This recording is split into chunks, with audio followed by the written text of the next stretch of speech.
Welcome to the channel, my name is Facecast, and this is a tower class troop tier list made by some of the best players in the game from the Bots family of alliances. They also provided comments about some of the troops, and I provided my own, so let's check it out. Before we go any further, please consider subscribing to the channel if you want to see more tower clash stuff, and like this video before you even see it, to prove once and for all that you are someone with great class, great honor, and great dignity.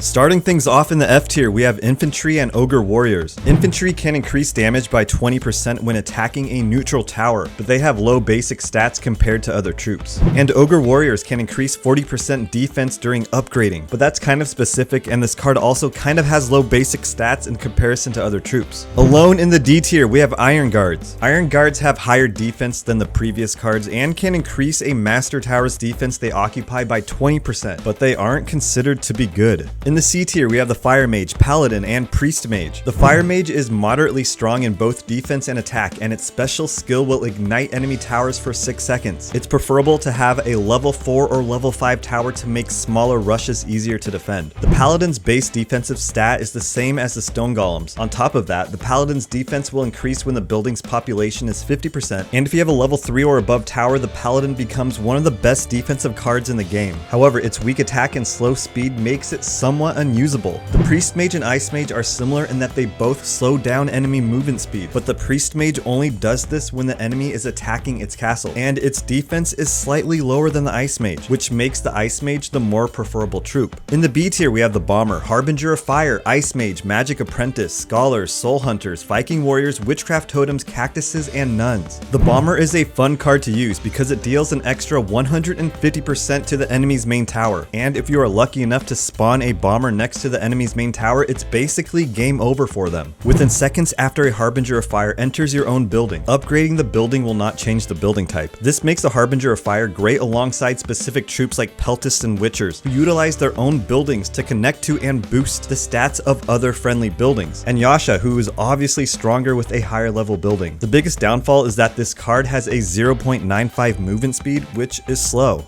The Ice Mage is a tank that slows down enemies in a perimeter, which allows you to produce more troops for defensive purposes. The Scholar is moderately weak, but has a skill that decreases half off the upgrading cost of a building, so it can be paired with other cards that require high level towers like Yasha and Witchers. The Soul Hunter was recently revised and now has improved attack, health, and defense, which moves it up to the C tier. The Viking Warrior was also revised with improved health, attack, defense, and speed. The Witchcraft Totem can go 50% faster between friendly towers, which makes it the best troop movement card within a friendly network. The Totem can be very effective paired up with a defensive and attack card. Upgrading a Cactus Tower will randomly grant a shield to another tower owned by you. That's pretty cool. It's kind of like what Pumpkin Guards do. Nuns can turn lower level towers into level 5 towers. Upgrading a level 1, 2, or 3 tower occupied by 25 nuns can turn it into a level 5 tower. In the A tier are Bandits, Demons, Meteor Golems, Pharaohs, and Pilgrims. Bandits have fairly good attack and movement speed, and buildings captured by bandits will retain their original level, which makes this card somewhat dynamic. The Demon is one of the strongest attack cards in the game alongside Knights, Voodoos, and Magic Apprentices. Plus, the Demon can teleport half the distance between a tower, which makes it great to use on large maps. Its weakness is defense. Its tower is feeble, so it's advised to use this card with a defensive card like a Stone Golem or Meteor Golem. Speaking of Meteor Golems are the second most powerful defensive cards in the game behind Pumpkin Guards. The Meteor Golem can also increase the population of a building by 40%, which makes it a great card to use in late stages. The building attacked by a Pharaoh will be re-randomized immediately with a 20-second cooldown.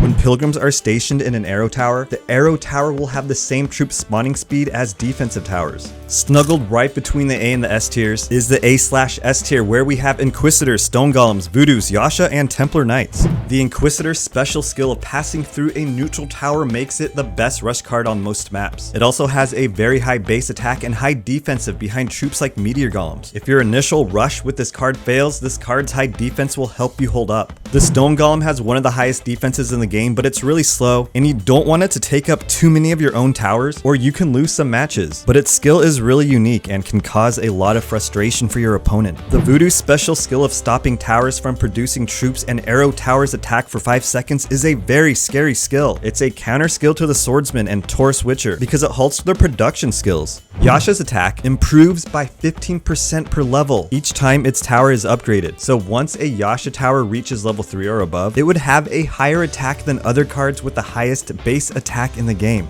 The Templar Knight's ability to absorb up to 3 attacks by the arrow tower is very useful on certain maps where you have to cross arrow towers. However, the Templar Knight has a lower defense compared to other tank cards, so it's best to pair this card up with tanks. For players who like to play an all rush type of deck, this card is key alongside demons and voodoos. And finally, in the S tier, the best troops in Tower Clash are Necromancers, Peltas, Pumpkin Guards, Swordsmen, Witchers, Brawlers, and Angels. The Necromancer has a powerful base attack and a unique skill that scares away half of the enemies in a building it attacks. It's kind of like me with the ladies. Am I right? I'm just kidding. I have a wife, a girlfriend. I mean, this is very useful in rush situations, but not always in games that go the distance. Every time a Peltas tower is connected to another Peltas tower, the attack power of all connected towers will increase by 30%. And this card works great when connected to 3 towers. When a Pumpkin Guard enters a friendly building, it will apply a shield that can frustrate your opponents. The Pumpkin Guard is a great defender that can stop players from rushing your towers. The Sacred Swordsman is one of the most balanced cards in the game. It may not have the highest stats, but its special skill makes it very useful. The Swordsman building can increase the troop's spawning speed by 30%, which makes it a logical decision for many players. The Witcher is relatively weak, but its skill increases the spawning speed of connected buildings by 10% to 30%, so it can help you obtain superior troop counts. However, since this card is weak, it is mandatory to pair it up with an attack card, and to never use it as an attack card. When Brawlers are stationed in a level 5 tower, the tower can continue to be upgraded to level 10, and each level increases attack power by 30%. When the Angel Tower is captured, the tower will be downgraded by 1 level, and the troops spent on upgrading it will be returned. Thanks for watching the video. What do you guys think about all the rankings? How would you rank anything differently? Put it in the comments below. Let's hear it. Also, I'd like to thank the entire Bots Alliance for help with this video. It took me a while to get out because sometimes life gives you apples and asks you to make lemonade, and then your wife leaves you and your house explodes.